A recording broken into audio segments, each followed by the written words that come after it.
To this day. When I was a kid, I used to think that pork chops and karate chops were the same thing.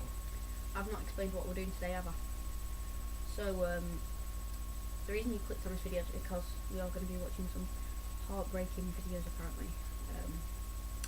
Try not to cry.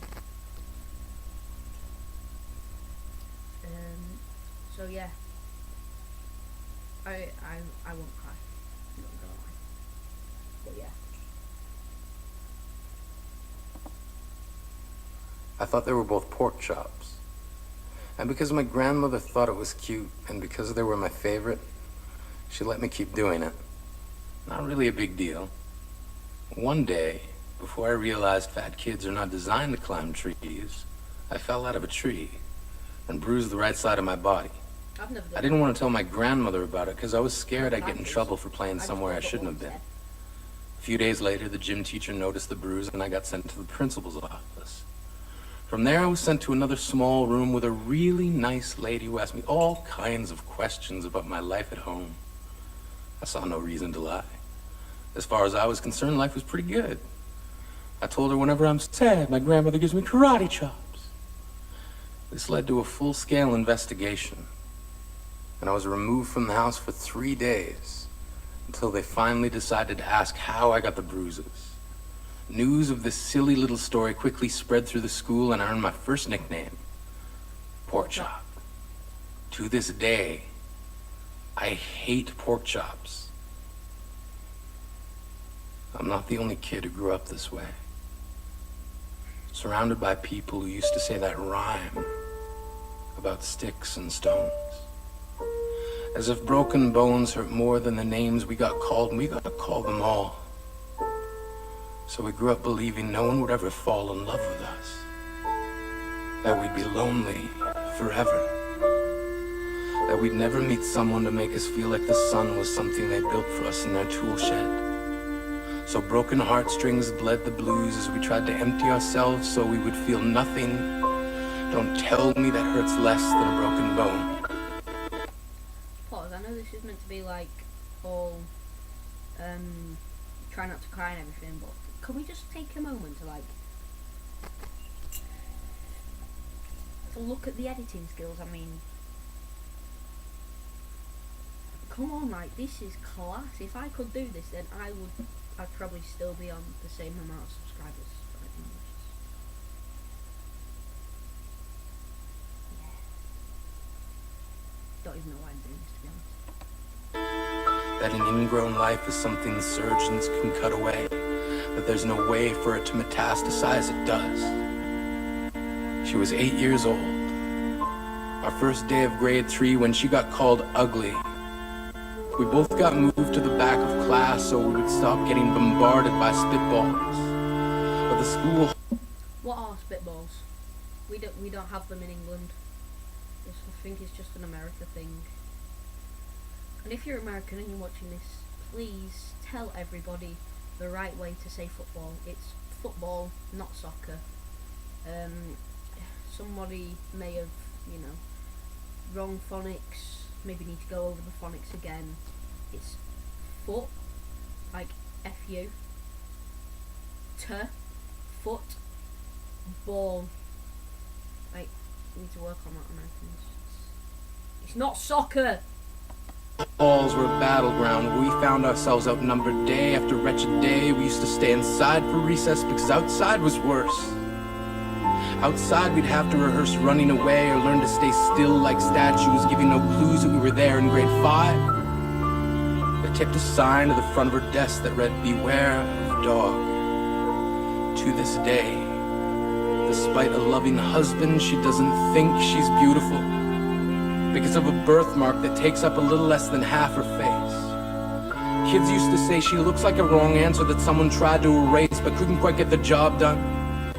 And they'll never understand that she's raising 2 kids whose definition of beauty begins with the word mom. Because they see her heart before they see her skin. Because she's only ever always been amazing. He was a broken branch grafted onto a different family tree. Adopted. Not because his parents opted for a different destiny. He was 3 when it became a mixed drink of 1 part left alone and 2 parts tragedy. Started therapy in 8th grade. Had a personality made up of tests and pills. Lived like the uphills were mountains and the downhills were cliffs. 4/5 suicidal, a tidal wave of antidepressants, and an adolescence of being called pauper. 1 part because of the pills, 99 parts because of the cruelty. He tried to kill himself in grade 10 when a kid who could still go home to mom and dad had the audacity to tell him, get over it. As if depression is something that can be remedied by any of the contents found in a first aid kit. To this day, he is a stick of TNT lit from both ends. Could describe to you in detail the way the sky bends in the moments before it's about to fall. And despite an army of friends who all call him an inspiration, he remains a conversation piece between people who can't understand. Sometimes being drug-free has less to do with addiction and more to do with sanity. We weren't the only kids who grew up this way. To this day, kids are still being called names. The classics were Hey Stupid, Hey Spaz. Seems like every school has an arsenal of names getting updated every year. And if a kid breaks in a school and no one around chooses to hear, do they make a sound? Or they're just background noise from a soundtrack stuck on repeat when people say things like kids can be cruel. Every school was a big top circus tent, and the pecking order went from acrobats to lion tamers, from clowns to carnies. All of these miles ahead of who we were freaks. Lobster claw boys and bearded ladies. Oddities juggling depression and loneliness, playing solitaire, spin the bottle, trying to kiss the wounded parts of ourselves and heal. But at night, while the others slept, we kept walking the tightrope. It was practice, and yes, some of us fell. But I want to tell them that all of this is just debris left over when we finally decide to smash all the things we thought we used to be. And if you can't see anything beautiful about yourself, get a better mirror. Look a little closer. Stare a little longer. Because there's something inside you that made you keep trying despite everyone who told you to quit. You built a cast around your broken heart inside of yourself. You decided they were wrong. Because maybe you didn't belong to a group or a clique. Maybe they decided to pick you last for basketball or everything.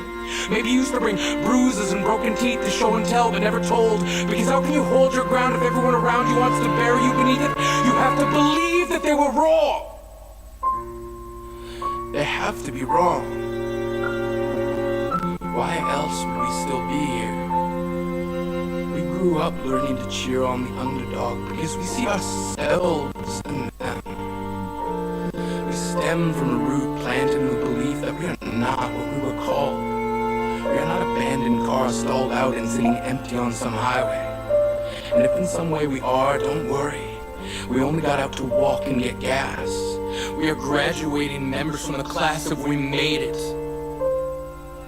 Not the faded echoes of voices crying out names will never hurt me. Of course, they did. But our lives will only ever always continue to be a balancing act.